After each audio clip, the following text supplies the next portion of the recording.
네, 안녕하세요. 성북학개론의 강성봉입니다. 네, 네, 박수진입니다. 이거 또 네, 하시네요. 네, 손이 이렇게 두 손이 나네요. 네. 아유, 네. 잘 지내셨나요? 예. 한 주 동안 뭐 변화된 모습은 없네요. 네, 별로 뭐 변할 것도 없고요. 네, 요새 뭐 가을 타시나요? 가을 타나 봐요. 그래서. 네, 아니 계속 뭐 가을 타시는데 혼자 술 먹자고 해도 만나주지도 않고 혼자 아침에 운동도 하시고 박 예, 팀장님도 좀 바뀌는 것 같아요 모습이. 약간 부지런해지려고 노력하고 네. 있습니다. 뭐 혼자 살 준비한다고 저번에도 말씀드린 것 같은데, 네. 근데 혼자 살 준비 약간 요새 약간 외롭습니다. 아, 그래서 뭐 소개팅이라도 해달라는 얘기인가요? 안 해주시잖아요. 제가 아니, 국장님을 왜냐면은- 한 10년 넘게 알고 있는데 소개팅 해본 적이 한 번도 없어요. 맨날 말만 해준다고 그러고. 아니 저도 뭐 아는 여성분들이 집사람 빼고 이렇게 물어봐도 집사람 공부하는 사람 특히 역사 공부하는 사람 절대 소개 안 시켜준다고 그러더군요. 네. 그래서 뭐 옆에 저희 국장님이지만 제 어떤 연애에는 전혀 도움이 안 된다. 뭐 이런 말씀을 드리고 싶네요. 알겠습니다. 아 죄송하네요. 연애할 시간도 또 많이 안 드리는 것 같아서 예. 항상 죄송한 마음입니다. 네. 그래서 성북구 구민들 특히 솔로분들 많이 연애도 하시고 그러셨으면 좋을 것 같아요.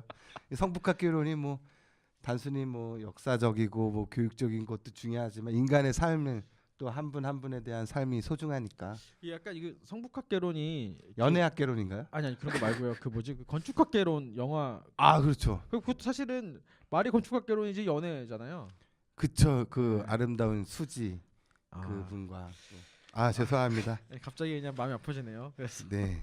아니 그분을 좀 정릉에 모셨으면 좋겠어요. 네. 여기 요새 많이 하잖아요. 이게 손에 이렇게 뭐 찍어가지고 거기 또 구조물도 놓고 관광 자원으로도 놓고 그러면 좋을 것 같아요. 알겠습니다. 서두는 가을 타는 박수진 팀장의 이야기로 시작을 했습니다. 네. 이제 가을이 지나고 이제 겨울인데 네.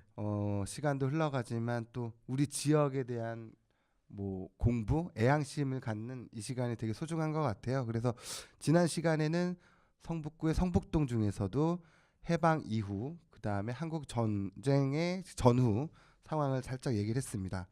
그래서 지난 시간에 조금 조종래 선생님의 이제 그 한강 네. 그 작품 속에서 성북동이 묘사되는 좀 설명을 조금 드렸었는데 이 얘기를 조금 더 진행을 하고 네. 다른 이야기를 했으면 좋을 것 같습니다. 그러니까 아마 그 조정래 선생 같은 경우는 1950년대 후반에 성북동에 오셔서 지금 그 동부 마케팅고 아시죠? 동구 여자 마케팅 네. 그 학교. 예, 네. 거기에 옛날에 그 동구 거기 상업고등학교인가 그랬었는데 거기 선생님을 하셨어요. 교사셨군요. 예, 교사셨죠. 그 부인도 같이 직장 동료 아니신가요? 저는 그렇게 알고 있는데. 그건 제가 잘 모르겠습니다. 그래서 저도 좀 더 확인해 네. 볼게요. 저는 그렇게 네. 알고 있습니다. 네. 근데 그래서 이제 아마 한강이라는 소설을 쓸 때 사실 이제 아리랑이라는 소설이 네네. 이제 그 일제강점기를 주로 다룬다고 하면 태백산맥은 이제 해방 직후의 어떤 모습이죠. 해방 네. 이제 일제 말부터 해방 직후의 어떤 그러니까 빨치산 얘기까지 해서 어떤 네네. 한국 전쟁을 거치면서 얘기를 하고 한강은 그 다음이죠. 보통 그렇게. 그쵸. 예. 서사적으로 따졌을 때는 한강이라는 작품은 그 이유. 그렇죠. 근데 이제 지필 순서는 태백산맥, 아리랑, 한강인데 네네. 아마 이제 그렇게 되는데 어찌됐건 이제 그 시기에 다른 어떤 직접 보고 들은 성북동 얘기를 아마 쓰신 것 같아요. 근데 보면 여기가 뭐 종암동 사시는 분들 죄송합니다. 종암동이나 우리 백예준 선생이 종암동 사는데. 근데 이거는 이제 소설에 나온 내용이에요. 네네. 당시에 지금은 아니에요. 근데 네. 종암동이나 뭐 미아동이나 네. 여기보다 성북동이 낫다. 성북동 예찬론자네. 그나마 낫다. 그나마 낫다. 여기 다 시골인데 네. 왜 다시골인데 왜 낫냐라고 하면 전차가 다녀서 낫다라는 거예요. 교통 때문에. 예, 전차로 다닐 수 있으니까. 근데 전차비가 좀 쌌나 봐요. 버스비보다. 그러니까 이제 서민들 입장에서는 종암동까지도 버스는 당연히 다녔는데 그쵸, 좀 대중교통 그러니까 다른 편리한. 이유가 아니라 그렇죠. 그냥 싼 전차를 이용할 수 있다. 이런 이유로. 근데 그런 관점이 지금도 예를 들면 뭐 아파트 분양이나 이런 거 보면 지하철역 가까운데 그쵸, 역세권이죠. 역세권 네. 이게 높이 쳐주잖아요. 예, 그 예나 지금이나 역시 역세권이 똑같네요. 네, 똑같습니다. 신기합니다. 네. 그리고 또 그 한강이라는 작품 보면 그 지역에서 올라온 학생들이 기숙할 수 있게끔 대학 다닐 때 그렇죠. 그 내용들이 나오는데 정말 제가 신기한 게 성북동에도 그 성북 쉼터 있는데 거기 모 설렁탕집 예, 그 위치가 아마 동천학사. 예, 동천학사라고 그쵸. 알려져 울산 지역에 올라온 학생들이 머물렀던 곳. 예, 지금도 사실 학사들은 좀 남아 있죠. 서울 곳곳에. 네네. 지금 그쵸. 구청 앞에도 구미학사가 있는 걸로. 구미 예, 구미 지역에 올라온 학생들이 예, 구미학사가 머무르는 곳 있어서 그런 어떤 게 있었는데 성북동 지역에도 그런 동천학사가 있었다. 네. 뭐 이런. 아니 한강이라는 작품에 그런 내용들이 예. 또 비슷하게 나왔던 것 같아요. 제가 어렴풋이 기억이 나는데 네. 알겠습니다. 또 다른 인물이 있잖아요. 그 아까 조지훈 선생님 아까 네. 얘기 나왔는데 또 연결을 해보면 네.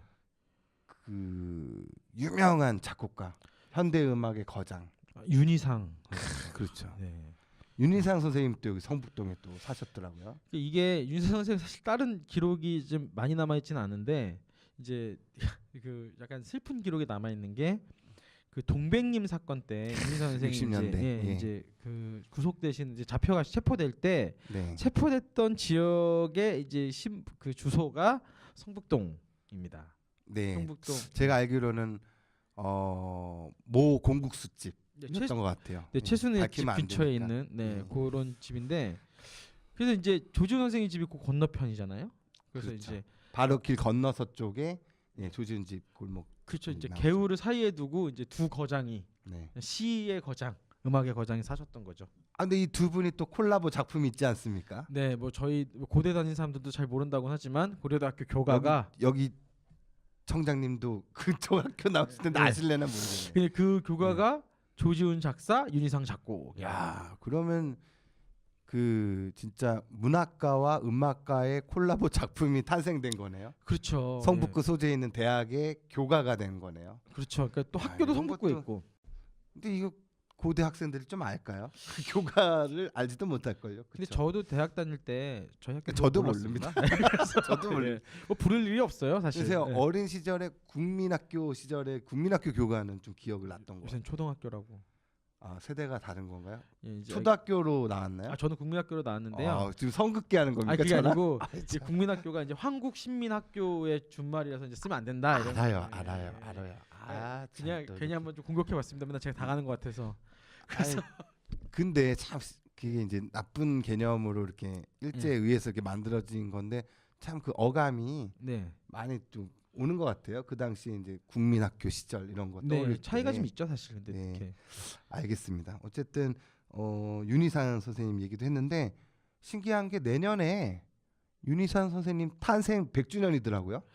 아, 네 그렇다고 하더라고요. 이거는 저도 전혀 몰랐는데 네. 화성 목사님이 저한테 그러니까 뭐 그냥 또 일 시킬까 봐. 아니, 그러니까, 아니 저한테 얘기하더라고요. 내년에 100주년이야. 그래서 네. 아니 네, 제가 뭐 그렇다 일을 시킨 거 아닙니다. 예, 뭐 네, 예산을 그냥- 따오든가 뭐 해야지 할 수 예, 있죠. 그래서 저 그리고 먼 산 봤습니다. 모른 척했어요. 네. 아니 근데 예. 뭐 동백님 사건도 있고 뭐 정치적인 성향이라든지 뭐 이데올로기의 문제일 수도 있긴 하지만 어쨌든 음악사적으로도 세계 음악 그러니까 현대 음악의 거장이라고 하더라고요. 뭐 그렇죠. 독일 쪽부터 해가지고 유럽 쪽에서는 윤희상 선생님이면 최고로 쳐주고.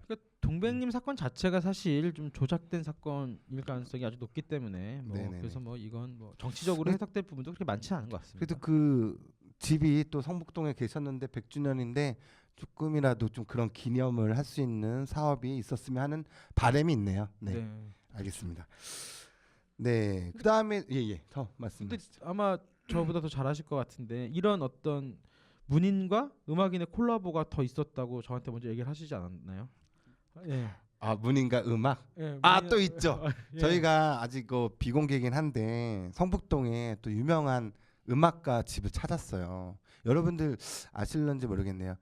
새야 새야 파랑새야 이거를 구전 내려오는 음악을 현대 악보로 이렇게 작곡을 하신 분이고 또 그 유명한 아까 정지용 선생의 시에 곡을 붙여가지고 가곡 그거를 만든 사람이 바로 최동선이라는 유명한 또 작곡가가 있습니다. 그렇죠. 그 집이 성북동이에요. 그 집이 제가 봤죠 한번 제가 알려드렸는데 네, 그래서 어떻든가요? 집이 되게 크고요 일단.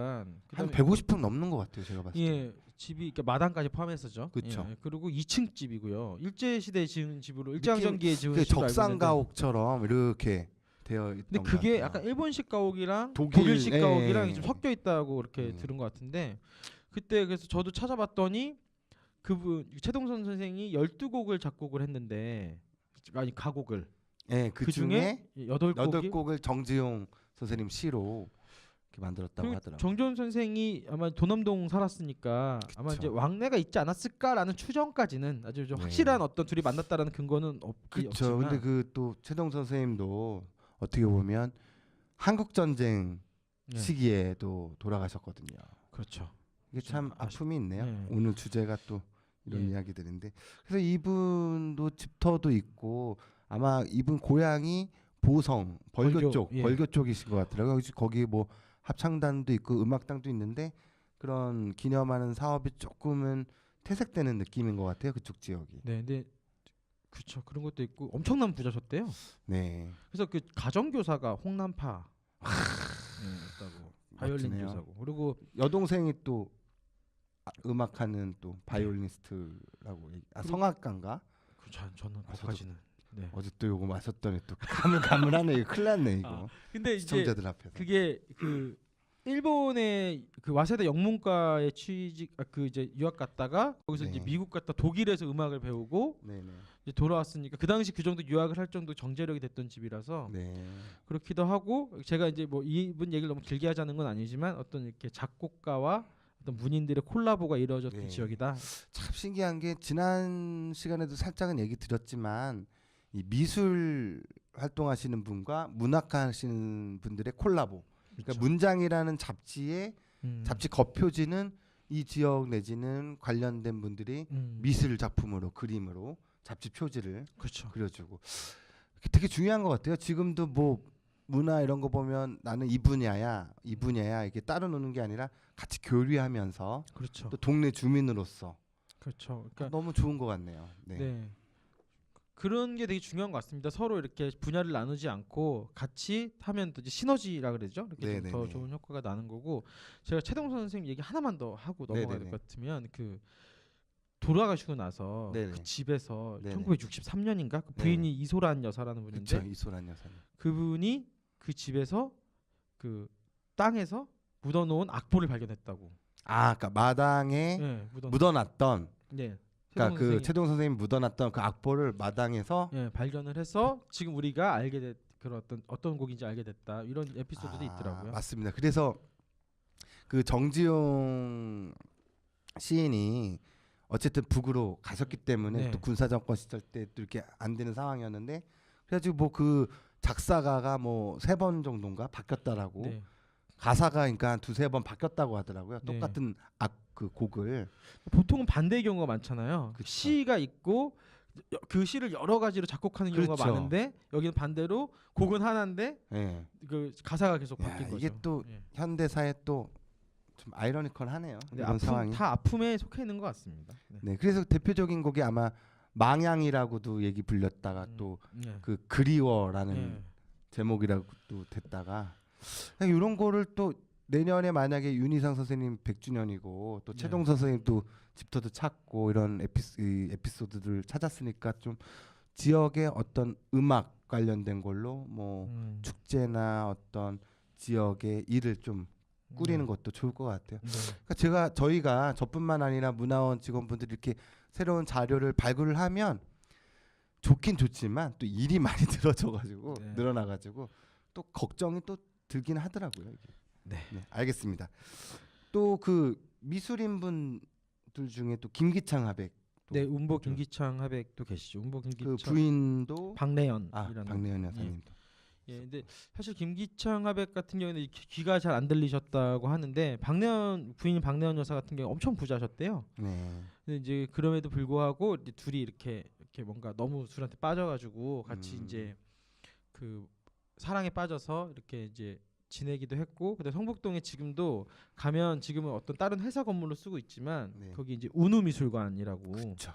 여전히 운우미술관이라고 쓰여 있습니다. 그 건물. 네. 네. 그래서 한 번쯤 가보면 좋지 않을까. 근데 이제 뭐 김기창 선생 같은 경우는 이제 친일 논란이 이게 되시는 분이기도 하니까 뭐 여러 가지 생각해 볼 수 있기는 합니다. 근데 이제 뭐 아픈 역사도 역사라고 하면 이렇게 한번 또 그런 분들도 여기 사셨다 60년대 이런 것들도 한번 생각해보면 좋지 않을까 네. 생각합니다. 지금 저희가 이렇게 방송을 해오면서 어떤 인물이나 어떤 그런 공간들 딱 이렇게 이야기를 많이 하고 있는데 나중에 한 20회 이럴 때는 20회나 30회 때는 이런 분들의 그 발자취를 한번 청취자분들 모집을 해가지고 같이 한번 한 바퀴 둘러보면 어떨까요? 저는 이거를 20회나 30회를 해야 된다라는 생각이 지금 먼저 이 얘기를 듣고 나서 지금 아유 이거 왜 그러십니까? 그래도 청취자분들이 이제 늘어나고 또 저는 박 계속 팀장님 또 사인 받아야 될지도 모르는 저는 상황이고. 지금 20회 30회 지금 깜짝 놀랐습니다 지금. 알겠습니다. 네. 네.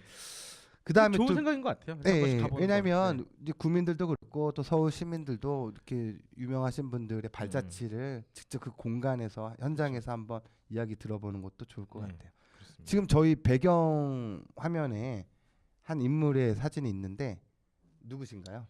네, 이분이 김광섭 시인입니다.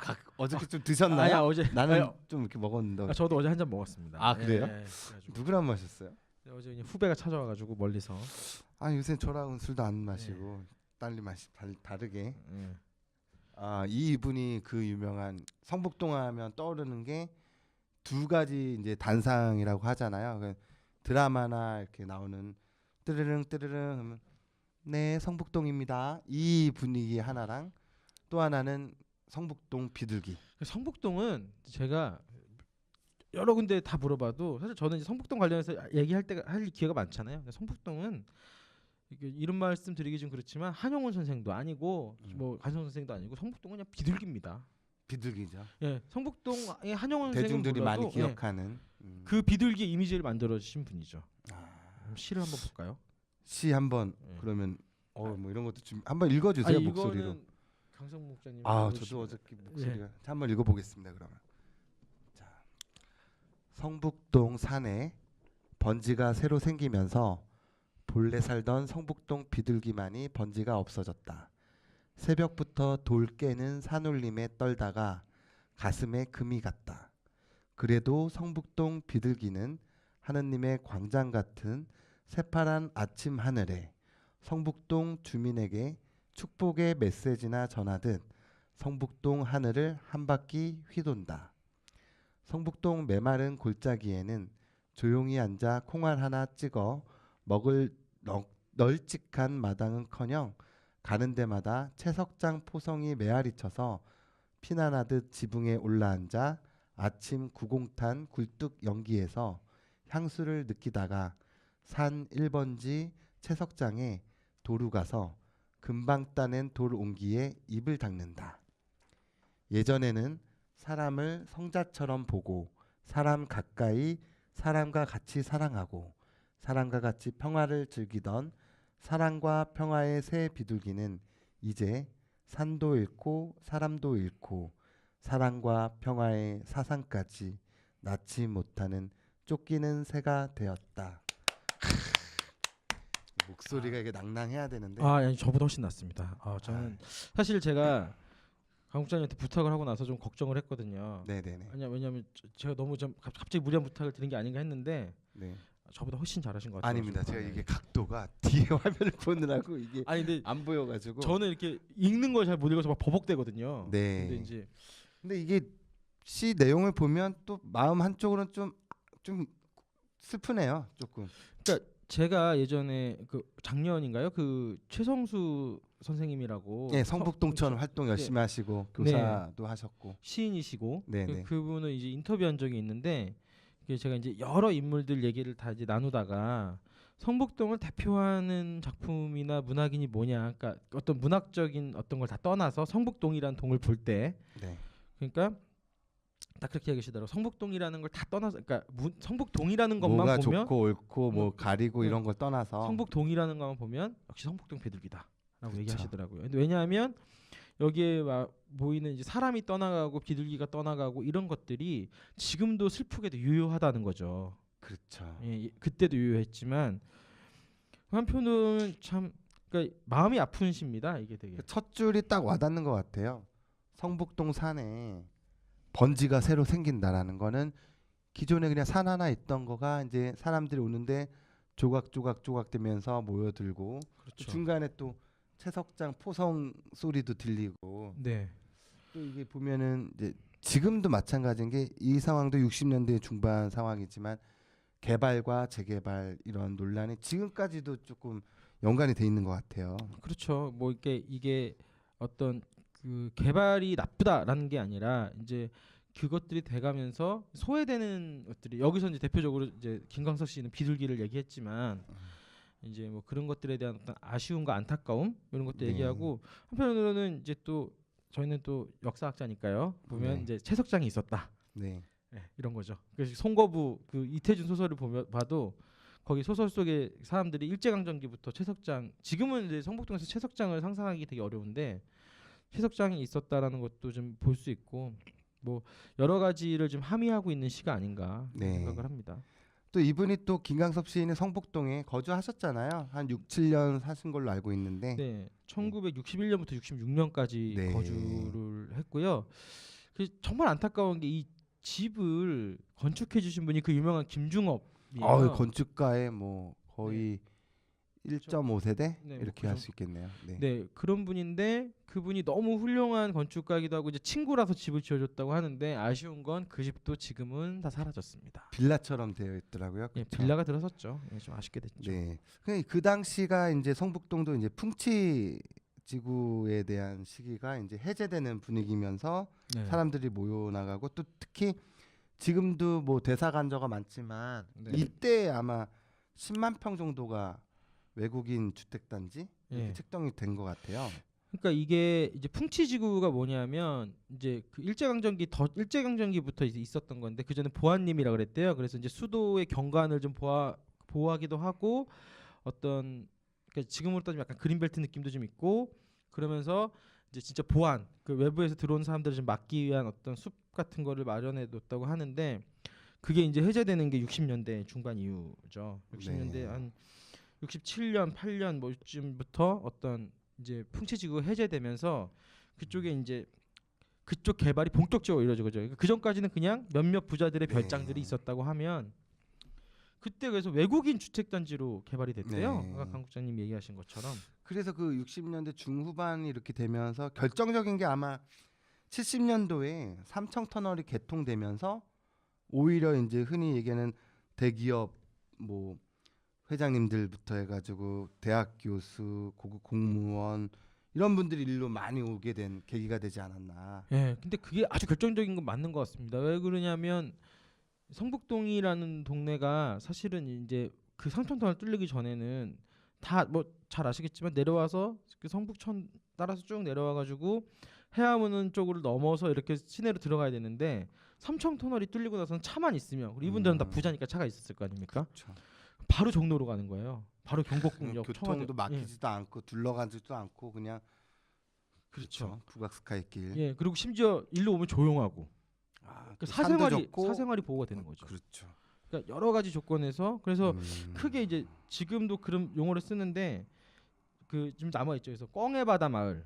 그렇죠. 그다음에 지금도 있습니다. 거기가 네네. 이제 팔통이고요. 그다음에 이제 거기가 아마 그 연하원이라는 네네. 교통도사 말사로 되어 있고 그다음에- 민영환 별장 있던 네. 곳 은벽정 예, 자리죠. 거기가 이제 꽝의 마을이고요. 그다음에 대교 단지가 있고요. 아, 그 거기가 이제 유명한 대교. 구통이고 그다음에 성낙원 마을 이렇게 세 군데로 크게 개발이 됐다고. 통이 합니다. 이렇게 되는 거군요. 5통, 예. 8통, 9통. 예. 근데 이제 이름이 조금씩 다른 거죠. 대교 단지, 꽝의 바다 마을, 성낙원 마을 이렇게 해서 아마 이제 그러네요. 약간 높이에 따라 조금씩 다르기도 한 것 네, 같고. 네. 이렇게 해서 그래서 지금 대사관저가 이제 40곳을 넘어섰다고 들었어요. 약간 왔다 지금. 갔다 하더라고요. 숫자가 하나 두 개씩은. 제가 알기로는 예전에는 뭐 39개였다가 어느 마- 순간 40개가 넘고 42개라는 얘기도 있고. 뭐 왔다 갔다 하니까 이거는 네. 제가 그래서 이거 몇 개라고 설명을 못 드리는 게 좀 이렇게 얘기를 했더니 옆에서 다른 공무원이 2개 들었어요 이러더라고요. 두개 들었어요. 아, 네, 네, 그래가지고 예, 이게 몇 개라고 막 해서 그냥 약 40여 개다 이렇게, 이렇게 얘기하는 게. 예, 그렇게 해야 됩니다. 네. 이게.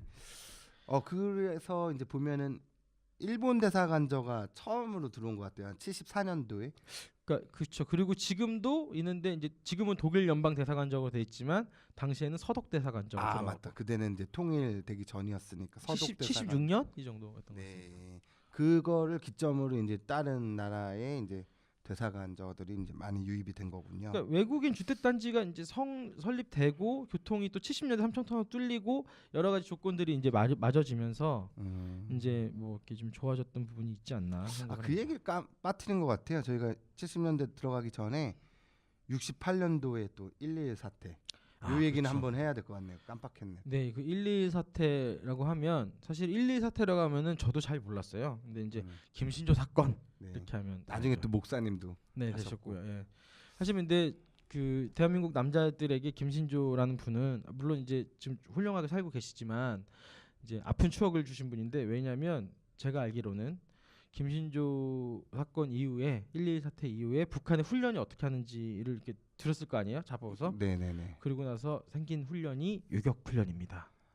그럼 그래도 우리 군대 가면 훈련할 때 유격 제대할 제일- 때까지 2번을 하느냐 뭐 한 3번을 번을- 하느냐 네. 1번을 하느냐 갖고 젊은 청춘 시절에 막 그렇죠. 고민했었는데 그게 그래서 생긴 거라고. 그 유격이 그것 때문에 생긴 정말 거군요. 예, 저 너무 힘들었거든요. 그래서 여기도 북악스카이나 교수단지나 다 영향이 있었잖아요. 네, 사실 이게 이제 1.21 사태를 겪고 나서 이제 그 1.21 사태라는 건 쉽게 말하면 이제 북에서 이제 그런 특수부대를 내보내서 그 당시 대통령이었던 박정희 대통령을 암살하려고 했는데 마침 그 부암동 근처에서 이제 그 검문에 걸려서 총격전이 됐다고. 총격전이 벌어져서 이제 청와대 바로 예. 앞까지 왔다고. 그래서 사실 그 사건 때문에 지금 북악산이 통제가 됐었던 거거든요. 네. 네. 그렇게 됐고 근데 이제 그것 때문에 생긴 게 북악 스카이웨이입니다.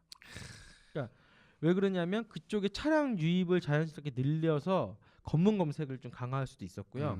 근데 사람들을 길로 유도해서 사람들이 아무래도 좀 다니게 되면 뭐랄까 좀 그런 어떤 몰래 들어오고 그렇죠. 이런 것도 또 힘들어지는 방비 부분들. 차원에서도 수월할 수도 있으니까. 네, 그렇게 네. 됐던 거고 그다음에 그때 이제 다시 막힌 게 아까 잠깐 말씀드렸던 북악산 부분입니다. 그래서 이건 이제 노무현 대통령 참여정부 시절에 이제 다시 개방이 됐는데 2006년인가 아마 네. 그랬던 것 같아요. 숙정문도 예. 그때 이제 좀 개방. 근데 그때 지금도 마찬가지인데 완전 개방은 아니에요. 그것도 이제 시간 신분증 또 들고 저- 가고. 그다음에 출입 제한 시간이 있고 그다음에 이제 청와대 방면으로 사진은 지금도 못 찍게 돼 있습니다. 네. 예. 그러니까 이제 여전히 안보에 중요한 지역이기도 한 거죠. 네.